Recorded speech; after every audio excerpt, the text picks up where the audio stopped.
기획재정부가 최근 경제 동향에서 내수 회복세가 지속되고 또 고용도 개선되고 있다. 이런 발표를 했습니다. 경기가 살아날 가능성이 커지고 있다는 뜻으로 해석이 되는데요. 김성태 한국개발연구원 연구위원과 함께 자세한 얘기 풀어보겠습니다. 안녕하십니까? 네, 안녕하십니까? 네. 지금 뭐 전 세계가 난립니다. 어렵다 이야기하고 있고 또 저성장, 저물가 뭐 여러 가지 얘기 많이 하고 있는데 현재 우리 경제 상황부터 한번 좀 정리를 해보면 좋겠습니다. 예, 금융위기 이후 세계 경제의 저성장, 저물가 그리고 세계 교역량 위축을 가리켜서 이제 뉴노멀이라고 그러는데요. 네. 이와 같은 뉴노멀과 함께 최근에는 G2 리스크, 다시 말해서 미국 금리 인상 그리고 중국 경제 불안이라는 요인까지 더해지면서 세계 경제가 상당히 이제 어려워진 상황입니다. 그렇군요. 이와 같이 이제 대외 여건이 악화된 상황에서 우리나라뿐만 아니라 주요국의 어떤 성장세에 이제 비상이 걸린 게 사실입니다만 다행스럽게도 우리나라는 2014년부터 내수 부문이 이제 성장을 주도하고 있습니다. 네. 그리고 금년 들어서도 이제 주요 내수 지표들이 아직까지는 최근에 이렇게 흐름을 유지하고 있는데요. 네. 이러한 점에서 보면 일부에서 제기하고 있는 경기 급락의 가능성은 그렇게 높지 않은 것으로 판단되고요. 네.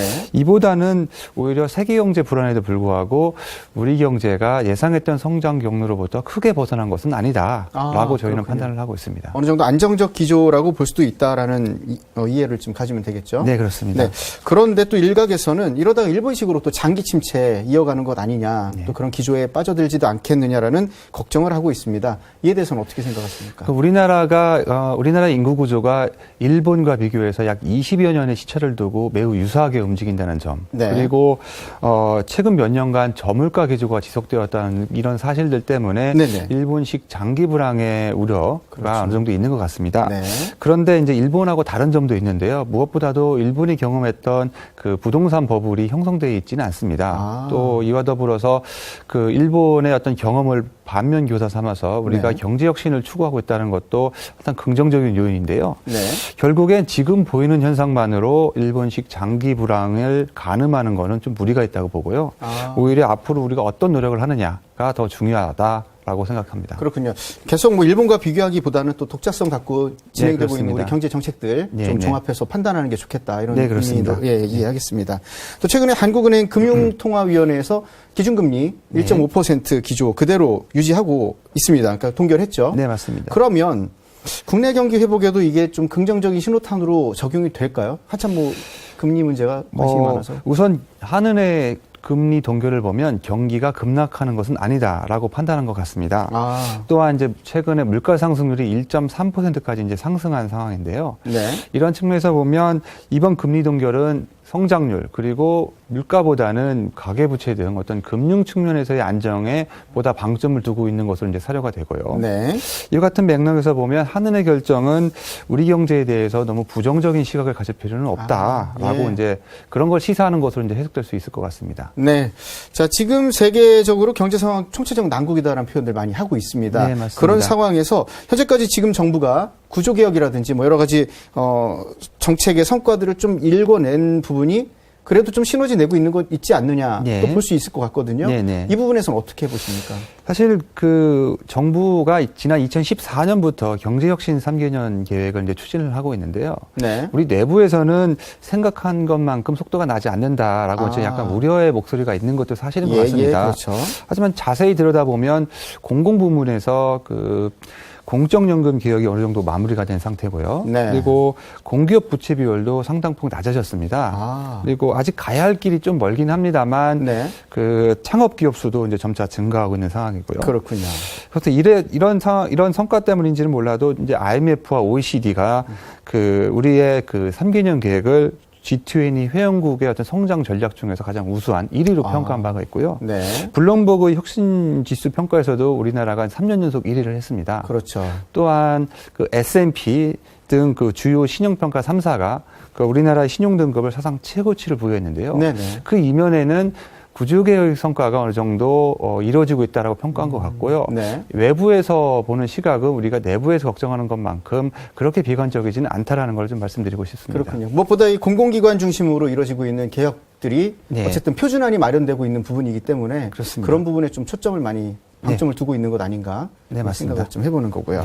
자, 그럼에도 불구하고 지금 수출이 뭐 점점 줄어드는 상황이니까 침체라는 표현을 좀 했습니다. 그동안. 네네. 그런데 이게 또 침체만 되는 게 아니라 좀 기간이 장기화된 부분이 좀 적지 않아 있거든요. 뭐 네, 전 세계가 그렇습니다. 공통이라는 얘기는 하지만 네. 우리나라의 경우 어떤 이유가 있는 건지 말씀해 주시죠. 사실 이미 말씀드린 바와 같이 세계 경제의 뉴노멀 상황 그리고 G2 리스크로 인해서 세계 경제의 성장세가 이제 크게 둔화됐고요.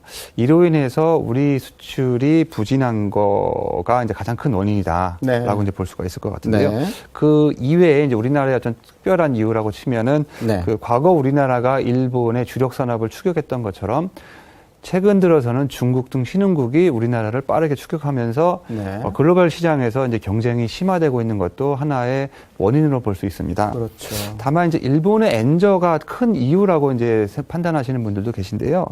사실 우리 경제는 이미 그 저가 상품을 중심해서 이제 고품질 구조로 이제 전환이 된 상태고, 그다음에 네. 글로벌 생산 네트워크도 어느 정도 확대가 돼 있기 때문에 네. 엔저의 영향이 전혀 없는 것은 아니지만 네. 이것이 우리나라의 수출 부진을 결정하는 가장 중요한 요인은 아니라고 보고 있습니다. 그렇군요. 자, 그렇다면 지금 이 부분을 좀 지연시키거나 아니면 좀 네. 기간을 축소시키는데 네. 정책에 좀 어느 방향을 좀 갖고 가야 된다는 생각이 있습니다. 어떤 노력들이 좀 필요할까요? 사실 그 우리나라 수출 부진의 가장 큰 원인이 이제 대외 수요 부진인데요. 이러한 네. 그것은 이제 대외 요인에 의해서 영향을 받는 겁니다. 근데 이제 대외 요인을 우리가 직접적으로 통제할 수가 없다는 점에서 네. 당장 수출 부진을 해소할 수 있는 그 방안을 찾기가 사실 어려운 것이 좀 사실입니다. 장기적 관점에서 봐야 되는군요. 네, 그렇습니다. 네. 근데 결국 그렇다면 이제 우리 내부의 경쟁력을 그 강화하는 것이 가장 중요한데요. 네. 무엇보다도 기업 구조 조정을 통해서 생산성이 높은 기업의 생산 자원을 보다 많이 배분함으로써 효율성을 좀 높이는 것이 필요하고요. 네. 다른 한편으로는 이제 무역 투자 장벽 지수라는 것이 있습니다. 네네. 그런데 우리나라는 OECD 회원국 중에서 이 등수가 상당히 높은 편인데요.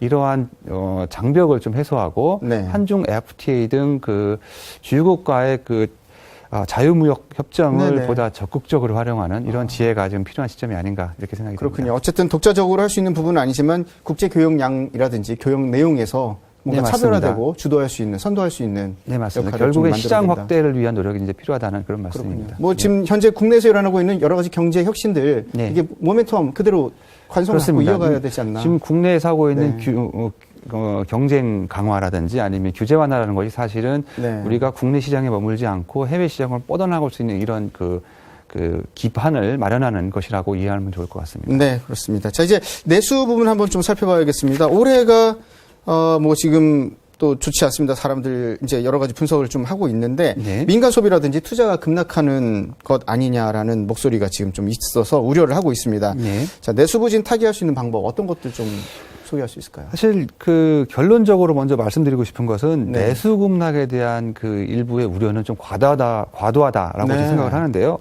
작년 하반기에 이제 경제 활성화 대책의 효과가 나타나면서 민간 소비가 전기 대비로 한 1% 이상, 네. 연율로 치면 거의 한 4% 이상이 되는 이런 양호한 모습을 보였습니다. 그렇군요. 그런데 이제 금년 들어서 경기 활성화 대책의 효과가 이제 점차 줄어들 수밖에 없고 그 과정에서 민간 소비 증가율도 점차 낮아지는 것은 이제 자연스러운 현상으로 볼 수 있는데요.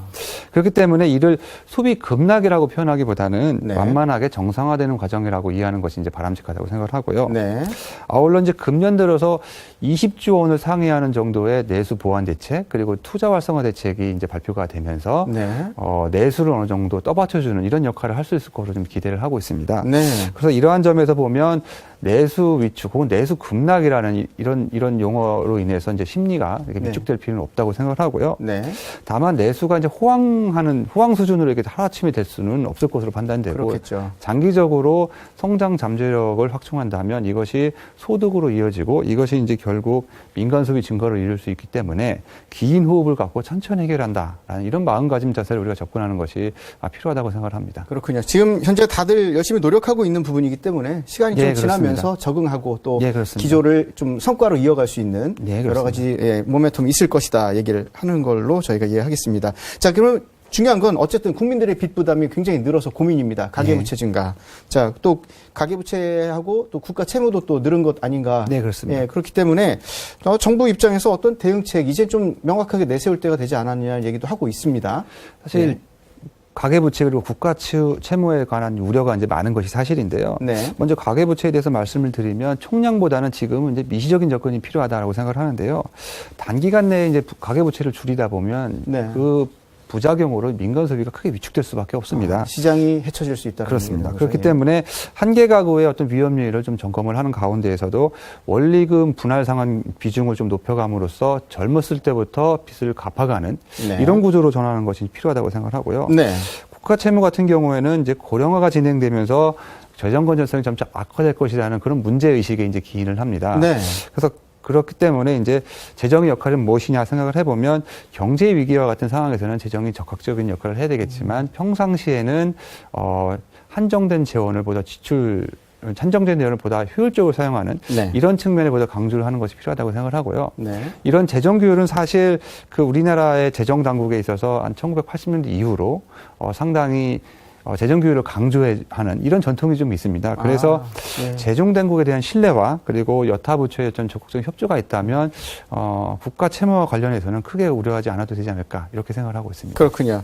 자, 어쨌든 뭐 지금 우리 경제가 침체 국면에 접어들었다라고 얘기하시는 분도 있지만 반면으로 네. 괜찮아지고 있다, 좋아지는 상황에 있다. 그렇습니다. 얘기 분명히 목소리가 양존합니다. 네. 이런 상황에서 지금 부진한 상황을 조금 더 타개한다면은 정부는 어떤 쪽으로 좀 더 힘을 써야 될지 마무리 말씀해 주시죠. 예, 예. 금융위기 이후에 이제 우리나라의 어떤 연평균 성장률이 3%대까지 떨어지면서 좀 부진한 것이 사실입니다만 경제협력개발기구, 즉 OECD 국가들의 연평균 성장률은 채 2%가 안 됩니다. 그래서 이런 걸 감안을 해보면 네. 어려운 여건 하에서도 우리가 나름 선전하고 있다라고 이제 볼 수 있을 것 같고요. 네. 우리 경제를 둘러싼 도전이 사실 만만치는 않지만 저는 이것 때문에 저는 크게 위축될 필요는 없다고 생각을 하는데요. 네. 이는 이제 우리나라뿐만 아니라 과잉 투자 문제가 있는 중국 그리고 유로존, 일본 등 주요국 모두가 이제 이런 구조적 문제에 직면을 하고 있습니다. 네. 결국엔 먼저 고통을 감내하고 구조개혁에 성공하는 나라가 성장에 더 큰 과실을 이제 얻을 수 있다라는 걸 함의하는 것 같은데요. 과거 독일이나 싱가포르의 경험을 봐도 이러한 사실은 이제 충분히 우리가 이제 배울 수 있는 것 같습니다. 그런 측면에서 보면 우리를 둘러싼 도전 요인을 오히려 기회로 인식하고 적극적으로 대처하는 것이 필요하다고 생각을 합니다. 네, 오늘 도움 말씀 감사합니다.